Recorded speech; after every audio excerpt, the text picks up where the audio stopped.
হযরতে মুসা আলাইহিস সালাম ফিরাউনের কাছে চলে গেল। ফিরাউনকে যে বলতে লাগলো, এ ফিরাউন, তুমি অন্যায় করছো, জুলুম করছো, তুমি মানুষের উপরে অত্যাচার করছো, তুমি এখনো জুলুম বন্ধ করো, ইত্যাদি ইত্যাদি কথা যখন বললো, ফিরাউন রেগে লাল হয়ে গেল। মুসা নবীকে অনেক দিক দিয়ে ক্ষতি করার চেষ্টা করেছে, কিন্তু ফিরাউনের সব টাকার পরও মুসা নবী সিনার পাহাড়ের কাছে ফিরাউন দুর্বল হয়ে গেল। লাস্টে ফেরাউন ভাবলো মুসা মনে হয় জাদু করে, যে লাইনের রে বাবা, মুসা মনে হয় জাদু করে, তা জাদুকর নিয়ে আসো। কত জাদুকর? 70,000 জাদুকর জোগাড় করেছে। কত? সংখ্যাগুলো মনে রাখবেন, 70,000 জাদুকর। মুসা নবী যাচ্ছে একা, সাথে ভাই হারুন, দু ভাই যাচ্ছে, আর তো কেউ নেই, যাচ্ছে 70,000 জাদুকর। কেন? জনগণ মুসা নবীর দিকে আসতে চায়, ফেরাউনের ভয়ে আসতে পারেনি। আজও জনগণ কোরআনের মাহফিলে আসতে চায়, আজকের ফেরাউনগুলোর জন্য পারেনি। এরকম লোক আছে না নাই? কিন্তু আজকেও হারুন ও হারুন ও মুসাও আছে না নাই? মানে তাদের সুন্নতে চলাই তো আমরা হাজারো ভয়কে অপেক্ষা করে আসি, ঠিক না বেটি? আমরা মুসা নবী ও হারুন নবীর সাথে আছি, জোরে বলুন সুবহানাল্লাহ। কিন্তু দিল অনেকের কাঁধে, যেতে পারে না। আল্লাহর রাহে আগায় যাও, ভয় খেও না, আল্লাহকে ভয় রেখে তাকবীর জাগাও। আল্লাহর ভয় হৃদয়ে যার থাকে, দুনিয়া তাকে ভয় করে, জোরে বলুন সুবহানাল্লাহ। আর আল্লাহকে যারা ভয় করবে, ওয়ালিমান খাফা মাকাম রাব্বিহি জান্নাতান, আমার উলামা ভাইয়েরা আছে, আল্লাহ তাদেরকে দুটো দুটো জান্নাত দেবে, জোরে বলুন সুবহানাল্লাহ। হযরতে মুসা আলাইহিস সালাম চলে গেল। ফিরাউন 70,000 জাদুকরকে ডেকেছে। ফিরাউনের জাদুকরেরা সারা একটা করে রশিকে জমির উপরে ফেলে দিল। ওই রশিগুলো একটা একটা সাপ হয়ে গেল। এ যুবকেরা, তরুণেরা, 70,000 দড়ি, 70,000 সাপ, দেখতে কেমন লাগছে ভয়ঙ্কর, বুঝে দেখো। হযরতে মুসা আলাইহিস সালামের হাতে একটা লাঠি ছিল, আশা ছিল। ওই লাঠিটা যে জমিনে ফেলে দিল, ওই লাঠিটা বিশাল এক সাপ হয়ে গেল। ওই লাঠির সাপটা মুসা নবীর হাতের পেরা সাপ, লাঠিটা ওই সাপ হয়ে যে।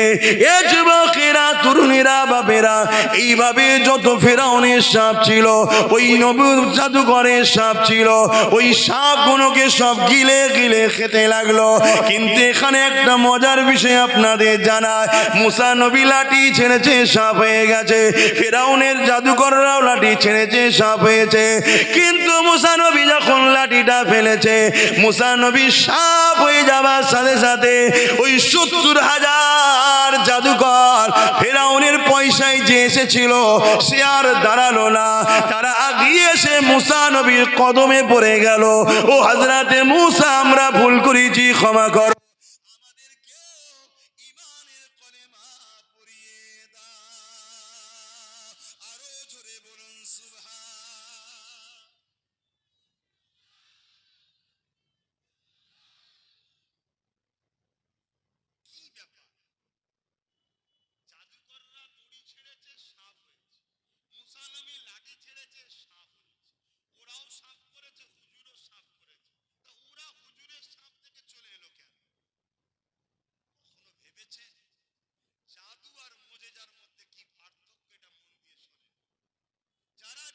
পরে তারা জানে যে আমরা মানুষের শুধু ধোঁকা দিই, চোখের ওপরে মানুষকে ধোঁকা দিই।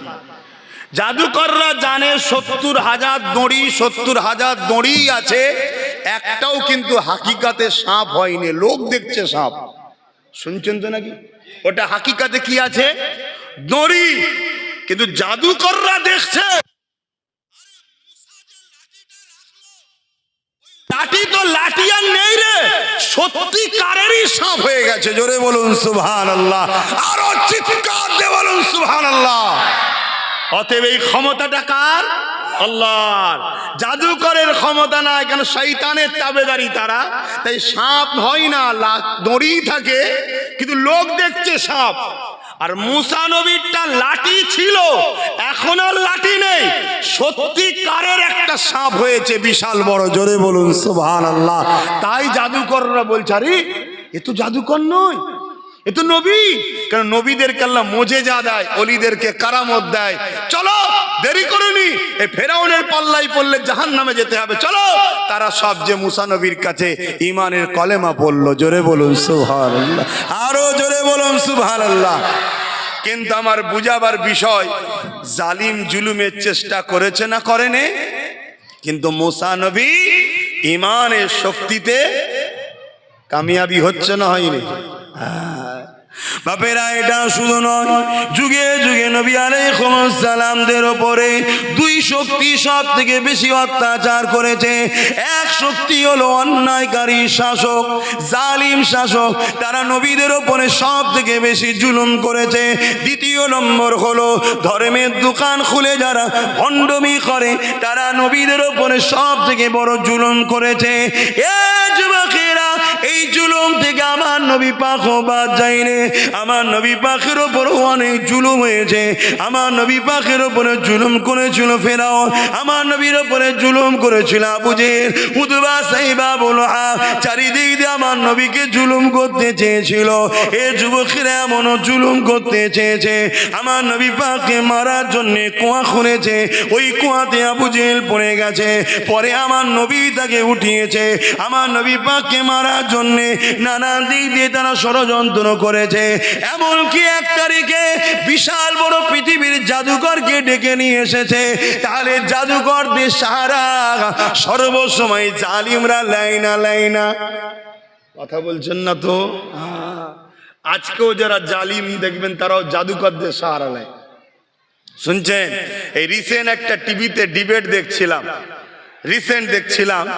সেখানে একজন পৃথিবীর একটা বড় জাদুকর মহিলা, তাকে জিজ্ঞেস করছে তোমার জাদুর আসর কিভাবে করো। সে লোককে বুঝাচ্ছে যে আমি জাদুর আসর এইভাবে করি। তবে মুসলিমদের ওপরে জাদু যতবারই করতে যায় আসর কিন্তু হয় না, ফিরে চলে আসে। শোনো যুবক, পৃথিবীর সব জাদু তোমার পায়ের নিচে পড়ে যাবে যদি তোমার সিনাতে নবীর প্রেম ও আদব আর জবানে যদি আয়াতুল কুরসি জারি থাকে। জোরে বলুন সুবহানাল্লাহ। প্রত্যেকটা মা বোন বাপ ভাইকে বলবো আয়াতুল কুরসি মুখস্থ করো, যখনই ঘর থেকে বেরোবে গায়ে ফুঁদে বেরোবে। কথা বুঝেছো? আমার আল্লাহ ফারিস্তাদের তোমাকে পাহারা দেবে। জোরে বলুন সুবহানাল্লাহ। চাও না যুবকরা আয়াতুল কুরসি পড়বে, পরে ফু দেবে, তবে ঈমান রেখে। ঈমানদার ছাড়া আয়াতুল কুরসি হাজারবার পড়লেও কিছু হবে না। আর ঈমান কি? নবীর প্রেম ও আদব, এটা মনে রাখবে। আল্লাহ নবীর ওপরে নানান দিক দিয়ে জুলুম শুরু হয়ে গেল। এমন সময় আবু জেহেল একটা জাদুকরকে ডেকে নিয়ে এলো, যার বাড়ি হলো ইয়ামিনে, যার নাম হলো হাবিব ইয়ামানি। এবার আম্মা জানেরা মন দিয়ে শুনবেন, সব জায়গায় তো আপনারা যেতে পারেন না, তবুও যুবকরা ছুটে ছুটে যায় হাজারো অশ্বনে। তাই গ্রামে গ্রামে করার জন্য সবাই চিন্তা করে। আমিও বলি সময় কম হওয়ার পরও গ্রামে গ্রামে একটু যেতে হবে। কেন? আমার মা বোনগুলোরও জানা দরকার, তারা দুনিয়ায় আমার মা হয়েছে, জান্নাতে কেন একসাথে যাব না? দুনিয়ায় তারা আমাদের বোন হয়েছে, জান্নাতে কেন একসাথে যাব না? শুধু দুনিয়ায় আমাদের সম্পর্ক নয়, আল্লাহর জান্নাতে আমরা একসাথে যাব। বলুন ইনশাআল্লাহ। এ যুবকেরা, তরুণেরা, বাপেরা, ওই হাবিবি আমানিকে নিয়ে আসলো। হাবিবি আমানি আমার নবী পাককে পরীক্ষা করতে গেল। কেন? আবু জেহেল বলেছে মুহাম্মদ একজন জাদুকর, নাউজুবিল্লাহ। কিন্তু হাবিবি আমানি জানে জাদু জমিনে হয়, আসমানে হয় না। তাই হাবিবি আমানি আমার নবী পাকের কাছে এসে বলেছিল, হে মুহাম্মদ, তুমি নাকি নবী দাবি করেছো, কিন্তু আবু জেহেল তোমাকে জাদুকর বলছে। আল্লাহ নবী বলতে লাগলেন, লা ইলাহা ইল্লাল্লাহ আনা মুহাম্মদ রাসূলুল্লাহ। আল্লাহকে সেবা কই এলাকা নেই, আমি মুহাম্মদ আল্লাহর প্রেরিত রাসূল। এ যুবকেরা, হাবিবি আমানি ওই সময় বলেছিল, তাহলে আসমানে কিছু করে তুমি দেখাও, কেন নবীরা মুজিজা দেখায়, তুমি মুজিজা দেখো। হাবিবি আমানি জানে জমিনে দেখাবো না, কেন জমিনে জাদুও চলে আমি বুঝতে পারবো না। এই আসমানে দেখায়, আসমানে জাদু চলে না। এই হাবিবি আমানির কথা শুনে আমার নবী পাক যখন আসমানের দিকে মুখটা তুললেন, পূর্ণিমার চাঁদ উঠেছিল। আমার নবী পাক বলতে লাগলো, এই হাবিবি আমানি রে, ওই আকাশের চাঁদটাকে কি দু টুকরো করে দিলে হবে? নবী পাকের কথা শুনে হাবিবি আমানির বল বন্ধ হয়ে গেছে, জবানের কথা বন্ধ হয়ে গেছে। চাঁদ দু টুকরো করবে কি কথা? এটা কি কখনো সম্ভব? আমি হাবিবি আমানি তাই কথা বলতে পারেনি, কিন্তু হাবিবি আমানি জানে না কে ইশারাটা দেবে। জিনার ইশারাতে চাঁদ তো দূরের কথা, ডুবা হওয়া সূরজ আবার ফিরে এসেছিল। মাইকের আওয়াজে বুঝছেন তো নাকি? আমার নবী হযরতে আলীর নামাজ কাজা হয়ে গেছিল, জানেন তো নাকি? আসরের নামাজ, সূর্য ডুবে গিয়েছিল, আল্লাহ নবী বললেন আসো। সূর্য উঠেছিল না, ওঠেনে? আরে ইনাকে লিডার বলে মানো, বাকি কার পিছনে ছোট তোমরা? কে কাকে মানছে দেখার দরকার নেই। তোমরা উম্মতে মুহাম্মাদি, তোমাদের লিডার ইনি, তোমাদের নেতা ইনি, তোমাদের শাহিনশাহ ইনি, তোমাদের নবী ইনি। আব্বাসও তোমাদের লিডার নয়, আব্বাসও ইনার গোলাম। কথা মাথায় শুনছে? কিন্তু দুশ্মনী করবে ইসলামের বিরুদ্ধে যারা, তাদের ঝান্ডা ধরে ঘুরে ইনাকে লিডার বলে মানবো, এটাকে মুনাফিকি ছাড়া আর কিছু নয়। শুনছেন তো নাকি? বক্তা সেজে, মৌলী সাহেব সেজে, পীর সেজে, পীরজাদা সেজে রাসূলুল্লাহর গোলাম দাবি করে, নবীর দ্বীনের প্রচারক দাবি করে, নবী নবী করে পেট চালাও যারা, তাদেরকে লক্ষ্য করে বলছি, ইসলামের দুশমনদের সঙ্গে কাঁধে কাঁধ মিলাবে, তাদেরকে জিতাবার জন্য সহযোগিতা করবে, আর তুমি নবীর উম্মত দাবি করবে। শুনে রাখো, তুমি ইন্টারন্যাশনাল আব্দুল্লাহ ইবনে উবাইয়ের মতো মুনাফিক ছাড়া আর কিচ্ছু নয়। কারো যদি আমার কথার আপত্তি হয় হতে পারে, কিন্তু আমি আল্লাহ ও রসুলকে খুশি করার জন্য কথা বললাম। কে নেবে না নেবে আমার দেখারও দরকার নাই। মোমেন তো সে যে কথা বললে লাভ লুসকানটা দেখবে আমার নবীর লস নয় তো, অর্থাৎ নবীর দিনের বিরুদ্ধে নয় তো, এটা প্রথম অঙ্ক করবে। আমার ক্ষতি হোক, আমার নবীর দিনের ক্ষতি না হয়, এটা মোমেনের আলামত। মোমেনের আলামত এটা। ঈমান আলাদা জিনিস, আমল আলাদা জিনিস। ঈমানদার যখন নামাজ পড়ে তখন সে আমল করলো, বেঈমান নামাজ পড়লো ওটা আমল বলা হয় না, ওটা মুনাফিকি করা হয়। এই শুনছো তো যুবকরা, আমার আব্বাজানরা শুনছেন তো? আমি আপনাদের সন্তানের মতো, সব দাদা হুজুরের তো নাকি? দাদা হুজুরের যদি হন, আমি দাদা হুজুরের ঘরের ছেলে, কিন্তু দাদা হুজুরেরই মুরিদ, আপনাদের সন্তানের মতো। ভুল হলে ধরিয়ে দেবেন, কোনো অসুবিধে নেই, আপনাদের ছেলে আমি শিখে নেব। কিন্তু কোনো অংশে কোনো জায়গাতে এ কথা মেনে নিতে পারবো না যে নবীর দুশ্মনের সঙ্গে কাঁধে কাঁধ মিলাতে হবে, এটাই পারবো না। তাতে পুরো পৃথিবী যদি একা ছাড়তে হয়, পুরো পৃথিবীকেও ছাড়তে আমি রাজি, আমার রসুলকে আমি ছাড়তে রাজি নয়। কেন ইতিহাস পড়েছি আমি, আদম সফিউল্লাহ গন্ধম ফল খেয়েছিল, 300 বছর কেঁদেছে কম বেশি। কেন কাঁদছেন? আল্লাহকে রাজি করার জন্য।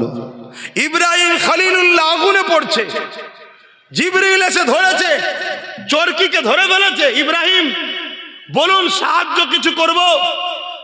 নিচে আগুন জ্বলছে, জানেন তো? বলছে হ্যাঁ জানি। আগুনের কাজ কি? পুড়িয়ে দেওয়া।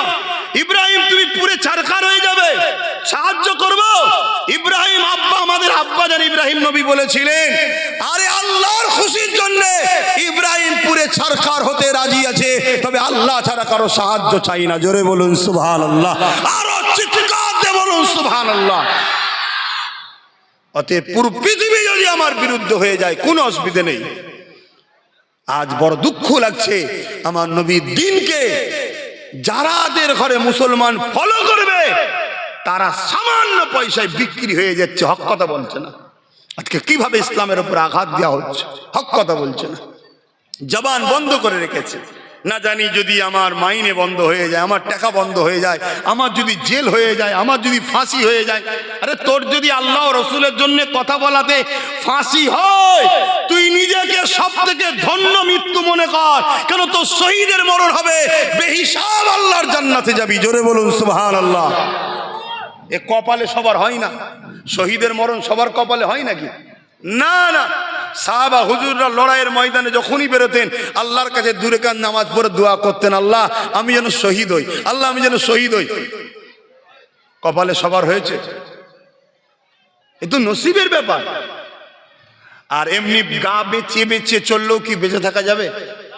এই যুবক, বেঁচে থাকা যাবে? তাহলে এ নবীর গোলাম হয়ে মরো, দাঁড়িয়ে রাখো, মাথায় টুপি দাও, নামাজ পড়ো, নবীর দরুদ শরীফ পড়ো, নবীর পক্ষে দাঁড়াও, ইসলামের পক্ষে দাঁড়াও, ইসলামের পক্ষে ঝান্ডা ধরো, হকের পক্ষে থাকো, গরিবের পক্ষে থাকো, এতিমের পক্ষে থাকো, মজলুমের পক্ষে থাকো, দেশের পক্ষে থাকো, দেশের গাদ্দারদের বিরুদ্ধে লড়াই করো। কথা মাথায় শুনছেন তো নাকি? এখানে দেশ কেন কথাটা চলে এলো? দেশকে ভালোবাসাও ইসলামের একটা অঙ্গ। জোরে বলুন সুবহানাল্লাহ। আমার নবী দেশকে ভালোবেসেছে, আমাদেরকেও ভালোবাসতে হবে আমার মাতৃভূমিকে। বাপেরা, নজওয়ান তরুণেরা, হাবিবে আমানি যখন আমার নবী পাককে বললেন আসমানে কিছু দেখাও, আমার নবী পাক যখন বলল চারটা দুটুকরো করে দেবো নাকি, হাবিবে আমানি চুপ হয়ে গেলেন, জবানে আর কথা বেরোচ্ছে না, কেননা সে হতভম্ব হয়ে গেল। চাঁদ কি কখনো দুটুকরো করা যায়? এটা কি কোনো নবীরাও করতে পারবে নাকি? এই অভিজ্ঞতা তারা ছিল না যে জিনার সামনে তুমি কথা বলতেছো, ইনি নবীদের নবী, জিনার সামনে তুমি কথা বলতেছো, ইনার জন্য কায়নাত তৈরি হয়েছে, জিনার সামনে তুমি কথা বলতেছো, ওই চাঁদটাও তৈরি হয়েছে ইনারই নূর মুবারক থেকে। এ যুবকেরা, তরুণীরা, বাপেরা, রে হাবিবে আমানি আর কথা বলতে পারলো না। আমার নবী পাক শাহাদাত উংলিটা ইশারা করে দিল, যখন ইশারাটা করে দিল ওই চাঁদটা দুটুকরো হয়ে গেল।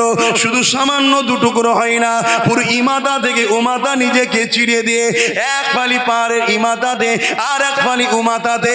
এ যুবকেরা, শ্রেষ্ঠ নবীর উম্মাত দাবি করো, শ্রেষ্ঠ মানুষ মুসলমান দাবি করো, নিজেকে একবার বুকে হাত দিয়ে বলো তো দেখি, তোমার হাতে যদি একটা অস্ত্র দেওয়া হয় আর তোমাকে যদি বলা হয় নবী পাকের জন্য কলিজাটা বার করো, তুমি বার করতে পারবে না। যদি বলা হয় একটা উংলি কেটে দেখাও, তুমি আমি পারবো না। কিন্তু ধন্য জানায় আকাশের চাঁদ তোকে, তুই আমার নবীকে কত ভালোবাসলি, তুই নিজেকে পুরো নিজে দুটুকরো করে দিলি। কেননা এখানে আমার মুহাম্মদ রাসূলুল্লাহর ইজ্জতের ব্যাপার আছে। যত কষ্টই হোক না কেন, আমি চাঁদ নিজেকে হুজুরের জন্য কুরবান করে দিলাম। আরো জোরে বলুন সুবহান আল্লাহু আকবার। আর যারা বড় বড় ইসলামের রহনুমা সেজে বসে আছে, ইসলামের ডিফেন্সকারী, সে মৌলী সাহেব হোক আর নেতা সেজা হোক, যেসব মুসলমান আছে, বলো তাদেরকে যদি বলা হয় তুমি তোমার দলের নেতা যখন ইসলামের বিরুদ্ধে কথা বলবে, তুমি দাঁড়িয়ে গিয়ে বলো এটা ভুল বলছো, বলবে কেউ? এক কথা বলে কেন বলবে না? পরের বারে যদি টিকিট না পাই। আমার কথা কি খারাপ লাগলো? তাহলে এটা কিসের মুসলমান? আর এই মুসলমানের উপরে তুমি আমি যদি ডিফেন্স করে চলি, ভরসা করে চলি, তাহলে এরা তো যে জালিমদের কাছে ভেতরে ভেতরে বিক্রি করবে। তাই তো আজকে আমার মসজিদকে বাঁচাতে পারছি না, আমার মাদ্রাসা ভাঙা হচ্ছে, আমার কবরস্থানকে বোল্ডুজার দিয়ে তুলে দেওয়া হচ্ছে, আমার মসজিদে বোল্ডুজার চলছে, আমার মসজিদের সামনে এসে বাঁদরগুলো নাচছে, এই সব গাদ্দার মুনাফিক নেতাগুলোর জন্য, যাদেরকে দেখতে মুসলমান কিন্তু এরা নিজেদের পথ, নিজেদের গাড়ি, নিজেদের বাড়ি ছাড়া আর কিচ্ছু বোঝে না। এরা এক বড় ইসলামের কথা বলবে না। যদি এদেরকে বলা হয় বলো তোমার নেতা তোমার নেত্রী মাদ্রাসায় শিক্ষক বন্ধ করে দিয়ে ধ্বংস করছে, তুমি দাঁড়িয়ে গিয়ে বলো যেটা আপনি অন্যায় করছেন, আমার নবীর ঘরগুলোকে কেন ধ্বংস করছেন, আমরাও তো আপনাকে জিতিয়েছি, আমরাও তো আপনার সাথে আছি, তাহলে আমার নবীর ঘরকে কেন টার্গেট করা হবে, কেন আমার মাদ্রাসায় শিক্ষক দেওয়া হবে না? এই গাদ্দারদের মধ্যে একটাও হারামজাদা বেরোবে মনে হয়? কথা বলে বেরোবে? এরা আমাদের মাথায় বসে আছে, তাহলে আমাদের উপরে খোদার গজব হবে না তো কাদের উপরে হবে? কাদের উপরে হবে? অতএব বাপ জান আমার, ভাই জান আমার, মন দিয়ে বোঝেন। আর আমার মতো লোক যখন আপনাদেরকে জাগাবে যে আসো মাদ্রাসা বাঁচাবার জন্য ভাবতে হবে, এই সকল গাদ্দার হারামখোর গুলো তখন আবার আমাকে বলবে আব্বাস জঙ্গি, আব্বাস সন্ত্রাস, বলবে না? বলবে না? অতএব হারামজাদাদের চিনা দরকার আছে না নাই? হ্যাঁ, চিনুন। আর এটাও আপনাদের বলে যায়, নিজেদের লাইফে যা ভুল করছেন করুন, একটা সন্তান কিন্তু আপনার ভবিষ্যৎ, ওই সন্তানটা যেন বিস্ফল রেখে যাবেন না। আমার কথা খারাপ লাগছে নাকি? এটা আওয়াজ দিয়ে বলবেন খারাপ লাগছে? একটা সন্তান আপনি রেখে যাচ্ছেন, ওই ফল আপনার, ওইটাকে যেন 20 ফল রাখবেন না। যদি 20 ফল রাখেন ও সমাজকে শেষ করবে আর কবরে আপনি ধুলাই খাবেন। নিজের লাইফে যা করছেন করুন, সন্তানের যখন সময় আসবে, এর চেয়ে বেশি খুলে বলতে পারছি না, তখন একটু পাক পবিত্র হয়ে তওবা করে উজু করে উভয় এক জায়গায় যান। কথা মাথায় ঢুকলো না ঢুকলো নি? এবং আল্লাহর কাছে তখন একটু রোনাজারি করে বলুন, আল্লাহ আমরা তো বড় পাপী, কিন্তু যে ফলটা দেবেন আপনার দিনের যেন খাদেম হয়, খারাপ দেবেন না। একটু পাক পবিত্র হয়ে দোয়া দরুদ পড়ে এক জায়গায় যান এবং সংসার করার শখ করুন। করতে হবে সুন্নত বিয়ে শাদী করা। রূপের পিছনে ছুটবেন না, গুণের পিছনে ছোটেন। রূপ বেশি দিন থাকে না, গুণ কিন্তু দুনিয়া ও আখিরাতে থাকে। আর রূপের পিছনে যদি ছোটেন তাহলে দেখা যাবে আপনার পরিবার নাচ করে, ড্যান্স করে, এদের পিছনে চলে যাবেন। এরকম যদি পরিবার আপনার ঘরে চলে আসে, তার পেট থেকে ভালো সন্তানের আশা করা যাবে? তার পেটে যে সন্তান হবে তার দ্বারা ইসলাম বাঁচবে মনে হয়?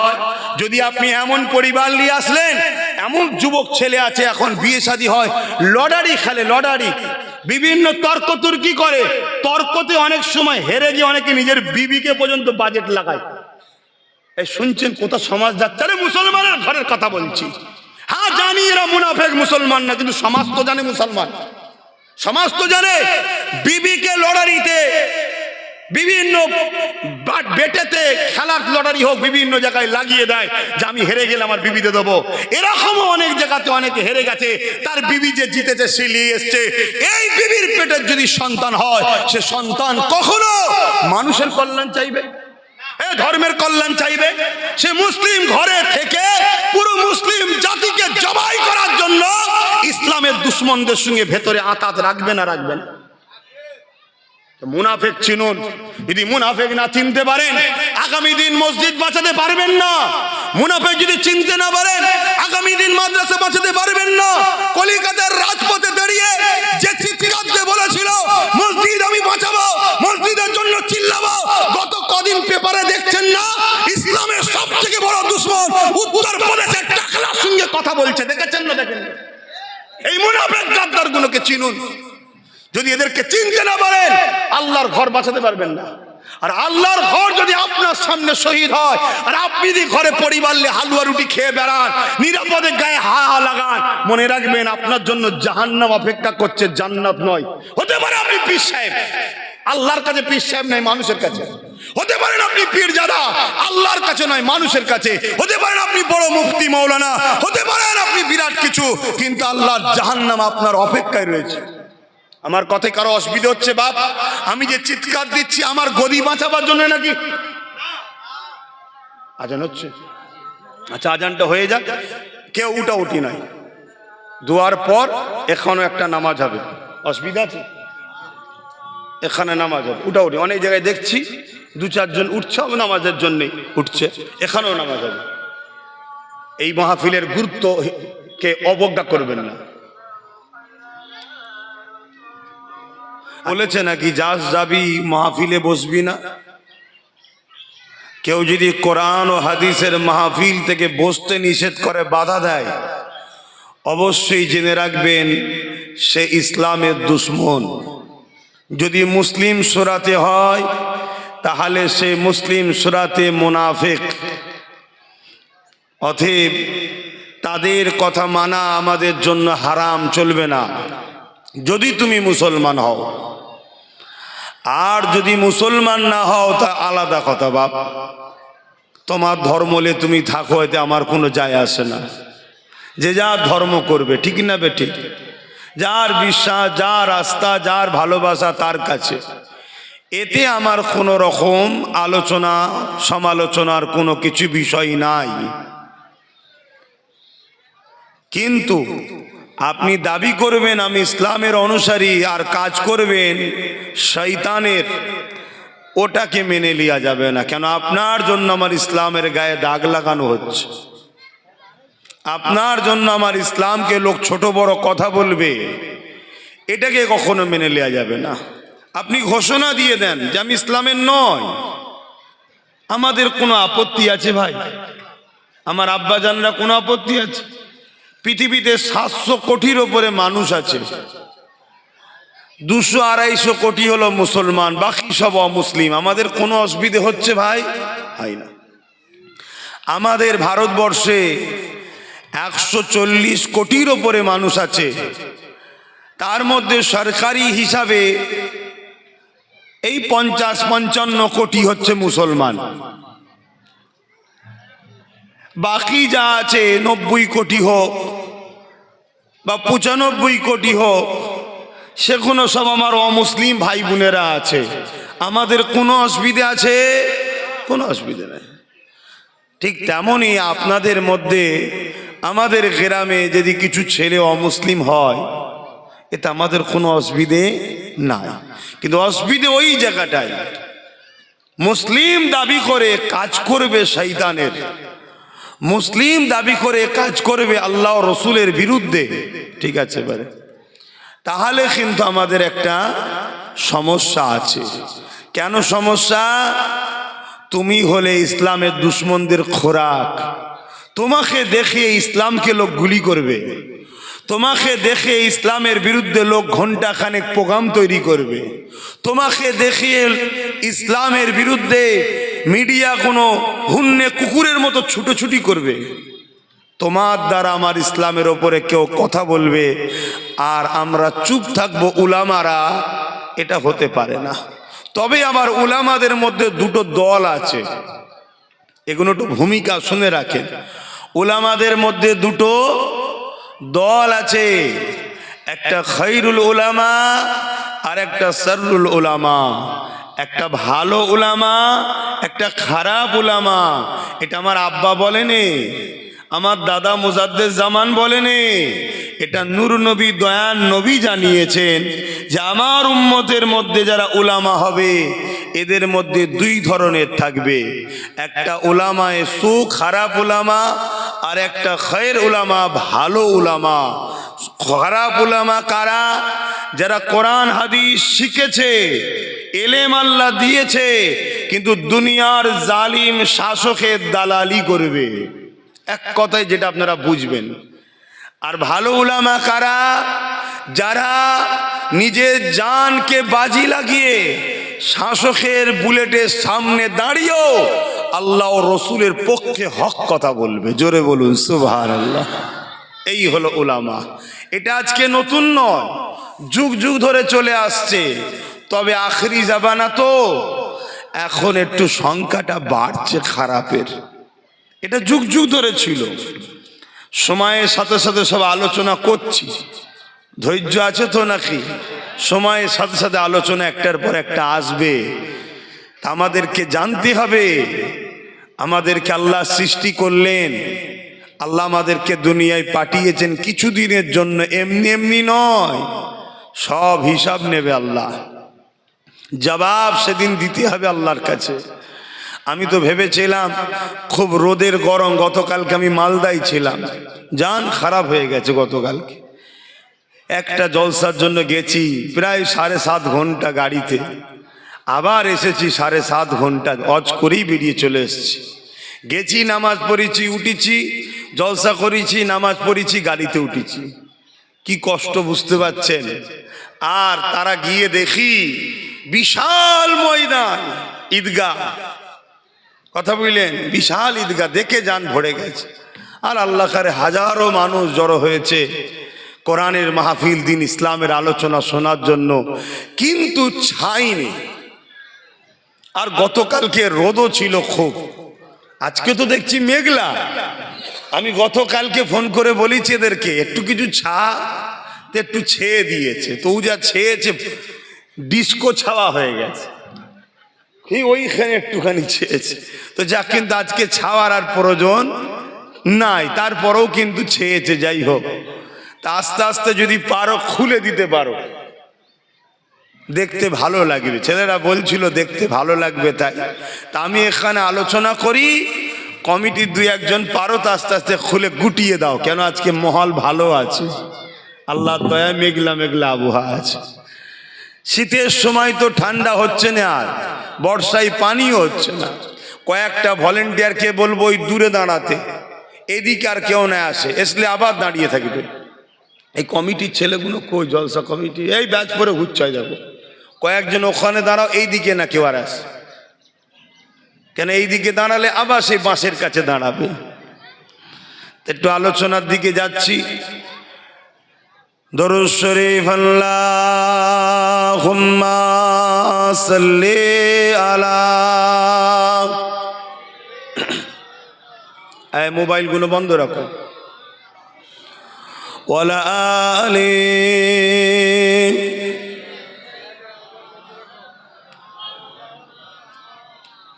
দুঃখ, খুব দুঃখ, নবীর ওপর দরুদ পড়ছেন, গলার আওয়াজ নেই কেন? আসতে পড়লে হবে না তা বলছি না, কেন দরুদ তো আমাদের ঈমানকে মজবুত করে। আসুন, এই পৃথিবী জুড়ে যে আজকে সন্ত্রাসী শক্তি মাথাচাড়া দিয়েছে, এর মোকাবেলা ইনসাফ ইনসানিয়াতকে জিন্দা করার জন্য একটাই শক্তি আমাদের লাগবে, সেটা হলো ঈমানের শক্তি। জোরে বলুন সুবহানাল্লাহ। তাই ঈমান নবীর প্রেম ও আদবের নাম, তাই দরুদ বেশি বেশি করে পড়ুন। আমাদের ঘরের ছেলেদের তো অন্তরে নবীর প্রেম কমে গেছে, তাই তো আজকে আমরা পথভ্রষ্ট হয়ে যাচ্ছি। আসুন, আপনারা বসেছেন যখন, একটু মহাব্বতে দরুদ পড়েন। আল্লাহুম্মা সাল্লি আলা।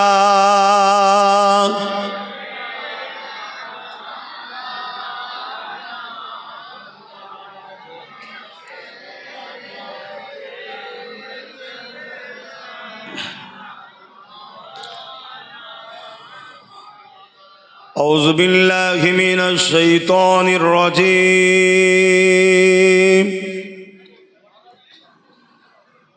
بسم الله الرحمن الرحيم.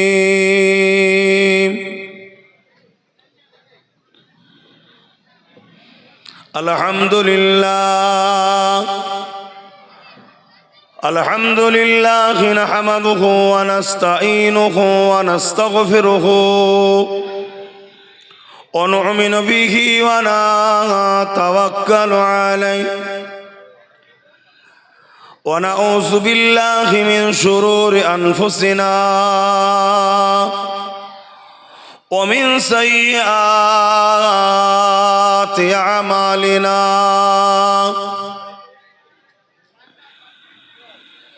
من يهدي الله فلا مضل له ومن يضلله فلا هادي له.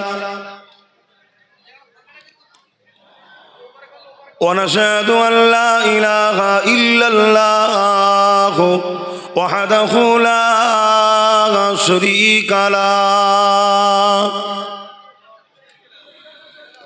ونشهد أن سيدنا وحبيبنا ومولانا محمدا عبده ورسوله.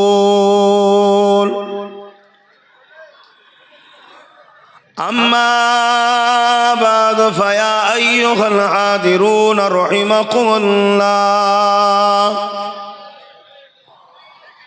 قال الله تعالى في كلام المجيد والفرقان الحميد. إن الله وملائكته يصلون على النبي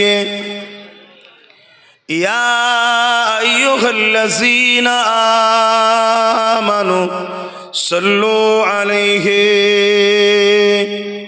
وسلموا تسليما.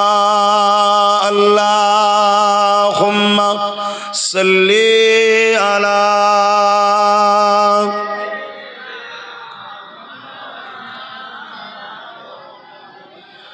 محمد وعلى آل سيدنا.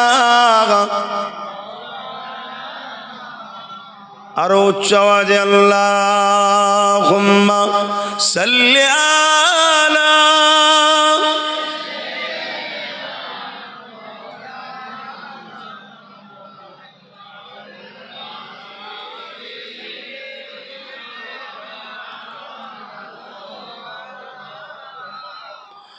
सदा गए महशर में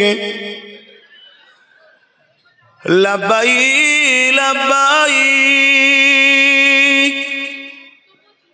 जहां उम्मतों ने पुकारा मोहम्मद सदा है महशर में लब्बाई लब्बाई जहां उम्मतों ने पुकारा मोहम्मद हमें जानो दिल से प्यारा मोहम्मद मोहम्मद की खामोखे हमारा मोहम्मद अल्लाहुम्मा सल्ली अला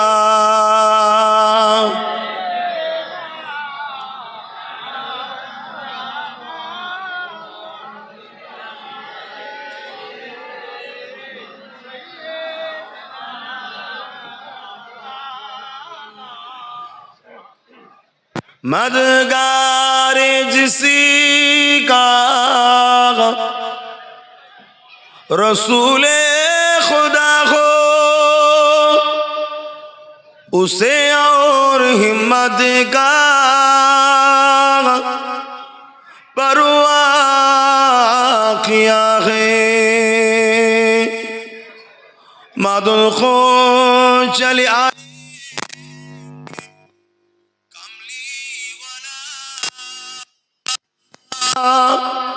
डूबते डूबते ही संभल जाएगा अल्लाहुम्मा सल्ली अला हाथ दुनिया वाला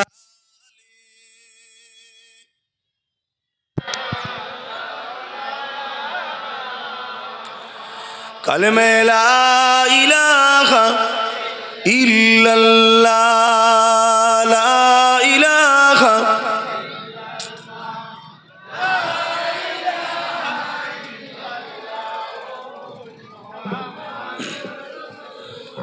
हस्बी रब्बी जल्लल्लाह माफी कल्बी खैरुल्लाह हस्बी रब्बी जल्लल्लाह माफी कल्बी खैरुल्लाह नूर मोहम्मद सल्लल्लाह हक़ ला इलाहा इल्लल्लाह ला इलाहा जोरे जोरे ला इलाहा इल्लल्लाह ला इलाहा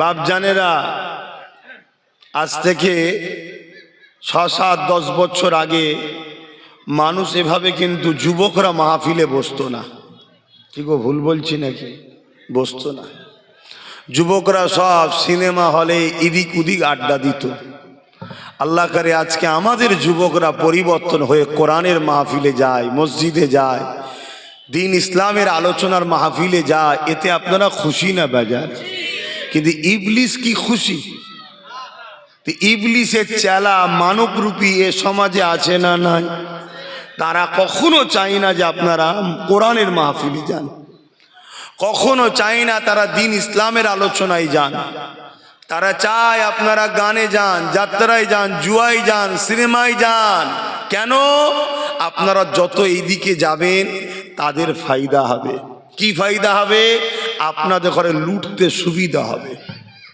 তারা যখন আপনাদের ঘরে লুটবে আপনারা তাদের সঙ্গে পেরে উঠতে পারবেন না কেন আপনাদের ঈমান দুর্বল ও নষ্ট হয়ে যাবে আর ঈমান ছাড়া কখনোই অন্যায় জুলুম অত্যাচারকে খতম করা যায় না ঈমানের পাওয়ারে করা যায় আজ আপনারা এসে বসছেন দেখে ভালো লাগছে যে আমার ভাইয়েরা, আমার আব্বা এসেছে। আপনারা এভাবে মাহফিলে বসেন, তবে হাক্কানি উলামাদের মাহফিলে বসবেন। আমি আবার বলে যাচ্ছি, যাদের মুখে আল্লাহ ও রসুলের পক্ষে কথা হবে, কোরআনের পক্ষে, দিন ইসলামের পক্ষে কথা হবে, এতিম, গরিব, বিধবা, অসহায়, লাঞ্ছিত, সঞ্চিত, বঞ্চিত মানুষের পক্ষে কথা হবে, তাদের মাহফিলে বসবেন।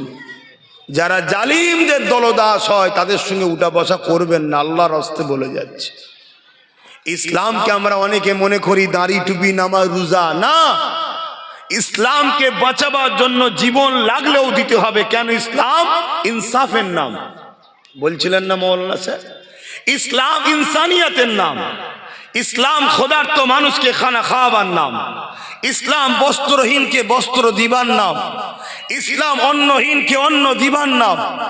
ইসলাম জালিমের মোকাবেলা করে মজলুমকে উদ্ধার করার নাম ইসলাম। খুব ভালো করে আমার আব্বা জান গুণ, আম্মা জান গুণ, ভাই বোন গুণ বোঝেন। এই পৃথিবী জুড়ে ইসলামের দুশ্মনেরা হাজারো মাদ্রাসা তৈরি করেছে।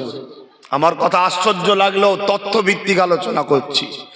তার মধ্যে সবথেকে বড় মাদ্রাসা হলো ব্রিটেনের মাটির তলায় খ্রিস্টানদের গোপন মাদ্রাসা। অলরেডি সেটা পেপারে প্রকাশিত হয়েছে। এই পৃথিবীতে হাজারো মাদ্রাসা চলে, তার সিলেবাস মদিনাওয়ালার নয়, তার সিলেবাস হলো ওয়াশিংটন থেকে তৈরি করা হয়। আপনারা গুগলে গিয়ে সার্চ করবেন, আপনারা এই তথ্য সব পেয়ে যাবেন। দুনিয়া তো এখন হাতের মুঠোর মধ্যে, মোবাইলে সব রয়েছে। একটু বাবাজির কথাকে মন দিয়ে শুনে যান। আমরা যদি দাড়ি, টুপি, নামাজকে ইসলাম শুধু মনে করে নিই, তাহলে আমরা ক্ষতিগ্রস্ত হচ্ছি, আমাদের বাচ্চারা আরো বিপদগ্রস্ত হবে। ইসলাম দুটো পাট্টির উপরে দাঁড়িয়ে আছে। ন্যায়কে প্রতিষ্ঠিত করো, অন্যায়কে মিটিয়ে দাও। ন্যায় কোনটা, অন্যায় কোনটা? মা আতাকুমুর রাসূল ফাখুযুহু ওয়া মা নাহাকুম আনহু ফান্তাহু। আল্লাহ কালামুল্লাহ শরীফের মধ্যে বলছে, আমার হাবিব যেটা আদেশ করেছে ওটা ন্যায়, যেটা নিষেধ করেছে ওটা অন্যায়। ক্লিয়ার? তাহলে এটা আমাদের সবার কাজ। এবারে আমার নবী কি আদেশ করেছে, কি নিষেধ করেছে, এটা আমাদের জানতে হবে। আল্লাহ নবী সর্বপ্রথম আদেশ করেছে লা ইলাহা ইল্লাল্লাহ, নেই কোনো ইলাহা এক আল্লাহ ছাড়া। এই জমিন, এই আসমান, এই কায়নাতের একজন খালেক ও মালিক, যিনি গতকালকে কত চড়া রোদ রেখেছিল, আজকে যিনি একটু মেঘলা আবহাওয়া রেখেছে। জানি না আগামী দিন আবার কি হবে। যিনার ইশারাতে এই বিশাল আসমান বিনা খুঁটিতে রয়েছে, যিনি আমাদেরকে আশরাফুল মখলুকাত করেছে।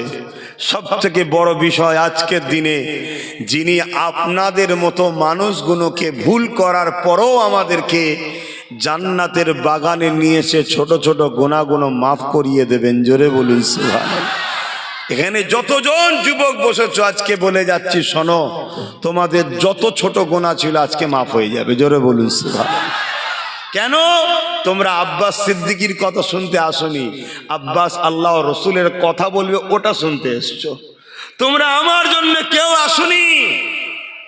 কেন? আমি কোনো লিডার, নেতা নয় যে না এলে তোর ঘর দুবনি। তোমরা এসেছো মদিনাওয়ালা, কামলিওয়ালার কথা শুনতে এবং আল্লাহকে খুশি করতে এসেছো। জোরে বলুন সুবহানাল্লাহ। অন্য দিন কি করো জানি না, আজকে তোমাদের এই বসাতে আল্লাহ খুশি ও রাজি হয়ে গেছে। জোরে বলুন সুবহানাল্লাহ। তো সংক্ষেপ সময়, কেন শীতের বেলা বেশি বেলা থাকে না, সামান্য সময়ের মধ্যে আপনাদের কাছে বর্তমান আজকে যে বিষয়গুলো চলছে তাম বিশ্ব জুড়ে কোরআনের বিরুদ্ধে, আল্লাহর বিরুদ্ধে, রসুলের বিরুদ্ধে, দ্বীন ইসলামের বিরুদ্ধে যেভাবে ষড়যন্ত্র চলছে, এই বিষয়টা কি নতুন না আগেও হয়েছিল? একটু আওয়াজ দিয়ে বলবেন, আগে হয়েছে না হয়নি? আল্লাহর বিরোধীকারী কি আজকে জমিনের উপরে প্রথম? অথচ আমার আল্লাহ তাকেও বানিয়েছে, তাকেও খাওয়ায়, কিন্তু আল্লাহ ছাড় দিয়েছে, ছেড়ে দেয়নি। আল্লাহর সব থেকে বড় বিরোধীকারী ছিল নমরুদ, ফেরাউন, যাদেরকে আল্লাহ ক্ষমতার এত বড় আসনে বসিয়েছিল, পৃথিবীর রাজা করেছিল নমরুদকে। হতবাগা নমরুদ রাজ ক্ষমতার জোরে আল্লাহর বিরোধী করেছে না করেনি? ডাইরেক্ট বিরোধী করেছে। আজ তো আমরা দেখছি রাজ ক্ষমতার লোকেরা কিছু লোককে পিছন থেকে সাপোর্ট দিয়ে বিরোধী করাচ্ছে, ঠিক না বেটি? ডাইরেক্ট এখনো আসেনি, আসবে সামনে, যদি আমরা গাফলুতি করি। কেন? তারা জানে আমাদেরকে মিটাতে গেলে ঈমান নামক পাওয়ারটা প্রথম সরাতে হবে। তাদের কাছে 4টে পাওয়ার আছে। তাদের কাছে ম্যানি পাওয়ার আছে, ম্যান পাওয়ার আছে, মাসুল পাওয়ার আছে, এবং পৃথিবী জুড়ে তাদের সংগঠিত ম্যান্ডেট পাওয়ার তাদের কাছে আছে। কিন্তু আমাদের কাছে ম্যান পাওয়ার নাই, মাসুল পাওয়ার নাই, মানি পাওয়ার নাই, কিন্তু ম্যান্ডেট পাওয়ার, রাজ ক্ষমতাও নাই। কিন্তু তারা জানে আমাদের কাছে একটা পাওয়ার আছে, এই 4 পাওয়ারের মোকাবেলা করে সেই পাওয়ার সব সময় কামিয়াবি হয়। ওই পাওয়ারটার নাম হলো ঈমানের পাওয়ার। জোরে বলুন সুবহানাল্লাহ, আরো চিৎকার দিয়ে বলুন সুবহানাল্লাহ। হতে পারি আমি গুনাহগার, হতে পারে আমরা অনেকে নামাজ কাজা করে ফেলেছি, হতে পারে আমাদের অনেকের মাথায় টুপি নেই, হতে পারে আমরা হালকা বয়সে একটু ভুলভাল করে ফেলি, কিন্তু যদি আমাদের হৃদয়ে আল্লাহ রসুলের মহাব্বত আদব সবার আগে থাকে, হতে পারে আমরা বিভিন্ন দল করি, হতে পারে আমরা বিভিন্ন কাজকামের মধ্যে আছি, হতে পারে আমরা বিভিন্ন জায়গায় বসবাস করি, কিন্তু সব কিছুর আগে যখন ইসলাম, কোরআন ও আল্লাহ ও রসুল আমাদের হৃদয়ে থাকবে, জানবেন আমাদের মধ্যে ঈমানের পাওয়ারটা কিন্তু আছে। জোরে বলুন সুবহানাল্লাহ। তখন পৃথিবীর সব অপশক্তি আমাদেরকে মিটাতে চাইলো, মিটাতে পারেনি, তারা মিটে গেছে। তাই তারা আজও ডাইরেক্ট আসেনি, পিছনে অর্থ হোক, অস্ত্র হোক, বিভিন্ন সহযোগিতা দিয়ে ইসলামের বিরুদ্ধে এবং আমাদের ঈমানকে লুটার জন্য কোটি কোটি টাকা খরচ করে ইসলামের ধর্ম গুরু সাজিয়ে আমাদের সমাজে ঘোরাচ্ছে। তাদের কাজ কি? তারা আমাদেরকে মারবে না, তারা আমাদেরকে বুঝিয়ে বাজিয়ে আল্লাহ ও রসুলের প্রেম ও আদব থেকে সরাবে, নবীর প্রেম ও আদব থেকে সরাবে। তারা আমাদেরকে কোরআনের পক্ষে আন্দোলন করা থেকে বিরত রাখবে। তারা আমাদেরকে দ্বীনের ব্যাপারে কোনো জালিম কিছু কথা বললে তারা আমাদেরকে বলবে একটু মিনিয়ে জুনিয়ে চলতে হয়, কি করা যাবে, এভাবে আমাদেরকে তারা দমিয়ে রাখবে। শুনছেন তো নাকি? মনে রাখবেন, এ জীবন কখনো চিরস্থায়ী নয়। কথা কোনো মন দিয়ে শোনেন, কেন আজকে যে সময় এসেছি, এ সময় শুধু অকিয়া ঘটনা বলার সময় আর নয়। হ্যাঁ, হকিয়া ঘটনাও শোনাবো, কারণ ইতিহাস ঘটেছে নতুন প্রজন্মকে শিখাবার জন্য। কারবালা হয়েছে কিয়ামত পর্যন্ত উম্মতে মুহাম্মাদীকে শিখাবে বলে। আরে তুই তোর জানের মায়া করিসনি, নবীর খানদানের আওলাদ হয়ে ৭২ জনকে কারবালায় শহীদ করেছে হকের জন্য, আল্লাহর জন্য, দ্বীনের জন্য। জোরে বলুন সুবহানাল্লাহ। এই ইতিহাস এজন্য ঘটে আমাদেরকে শিক্ষা দেবে বলে। খুব ভালো তারে, তাই কথাগুলো মন দিয়ে শোনেন। তাই আমাদের দুই দিক দিয়ে দুশ্মনী এখন হচ্ছে।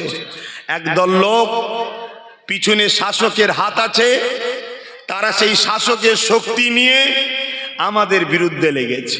তার ছোট্ট একটা নমুনা আপনাদের দেবো, বুঝবেন। ছোট্ট একটা নমুনা, কোন মুসলমান দাড়িওয়ালা টুপিওয়ালাকে যদি ধরা হয়, ডাইরেক্ট বলা হবে এ জঙ্গি, এ আতঙ্কবাদী। 10 বছর পর প্রমাণ হচ্ছে না, তথ্য ভুল ছিল। আর গত কয়েকদিন আগে মুর্শিদ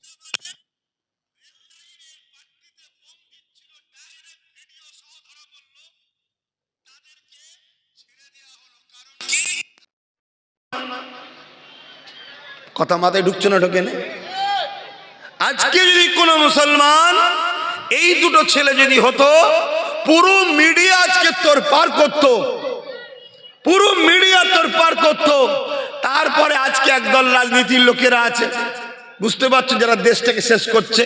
ওরা তো পুরো দুনিয়া তোরপার করে ফেলতো, কিন্তু আজকে ছেড়ে দিল না। তাহলে আজকে বড় প্ল্যান, বুঝতে পাচ্ছেন যে এদের পিছনে শাসকের হাত আছে। তাই এরা অন্যায় করার পর, ধরা পড়ার পরও সঙ্গে সঙ্গে জামিন হয়, খালাস হয়ে যায়।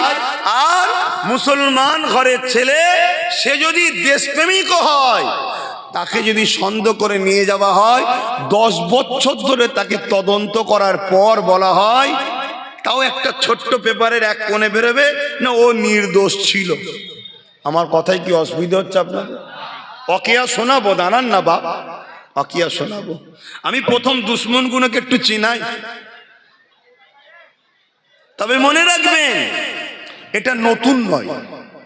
যুগে যুগে এইভাবে ইসলামের ওপরে ও ইসলামের অনুসারীদের ওপরে যুগে যুগে এইভাবে জুলুম অত্যাচার হয়েছে, কিন্তু কখনো আমাদেরকে তারা পরাজিত করতে পারেনি। জয় আমাদেরই হয়েছে, জোরে বলুন সুবহানাল্লাহ। কিন্তু আজ তারা রিসার্চ করে দেখছে এই জয়ের পিছনে কারণ কি। ক্ষমতা আমাদের হাতে, মানি পাওয়ার আমাদের হাতে, ম্যান পাওয়ার আমাদের হাতে, প্রশাসনের পাওয়ার আমাদের হাতে, ম্যান্ডেট পাওয়ার আমাদের হাতে। এরপরও এরা যেতে কি করে? তারা রিসার্চ করে দেখেছে এদের হৃদয়ে সবুজ গম্বুজলার মহব্বত ও আদব, যেটাকে আল্লাহ বলছে ঈমান। এই ঈমানের পাওয়ারে এরা দুর্বল হওয়ার পরও এদেরকে আল্লাহ জিতায়। জোরে বলুন সুবহানাল্লাহ, আরো জোরে বলুন সুবহানাল্লাহ। তাই আজকে বড় ছলে কৌশলে আমাদেরকে একদল আলেম উলামা বক্তা মলি সাহেবদের দ্বারা ঈমানকে লুটা ষড়যন্ত্র চলছে। কিভাবে লুটছে?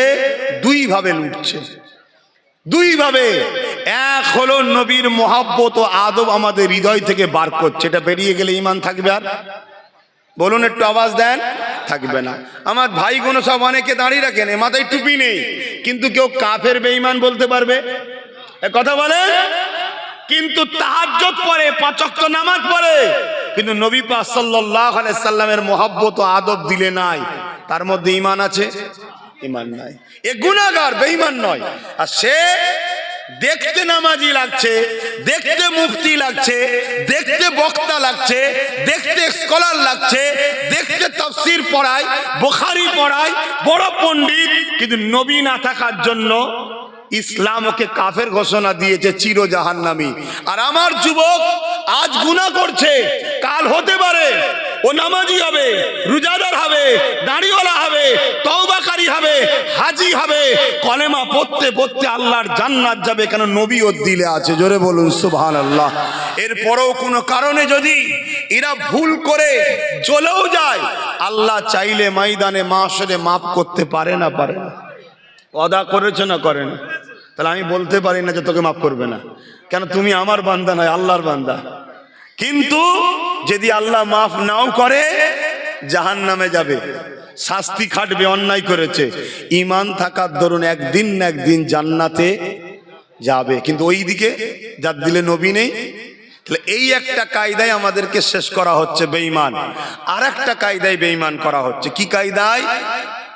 ইসলামের দুশ্মনদের সাথে সাপোর্ট করানো হচ্ছে। ইসলামের দুশ্মনদের ঘরে সাপোর্ট করানো হচ্ছে।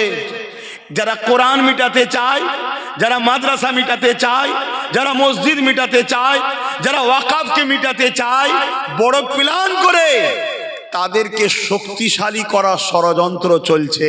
বলুন, ইসলামের দুশ্মনকে শক্তিশালী করলে তারা শক্তিলে ইসলামের উপরে আঘাত করবে না? করবে না?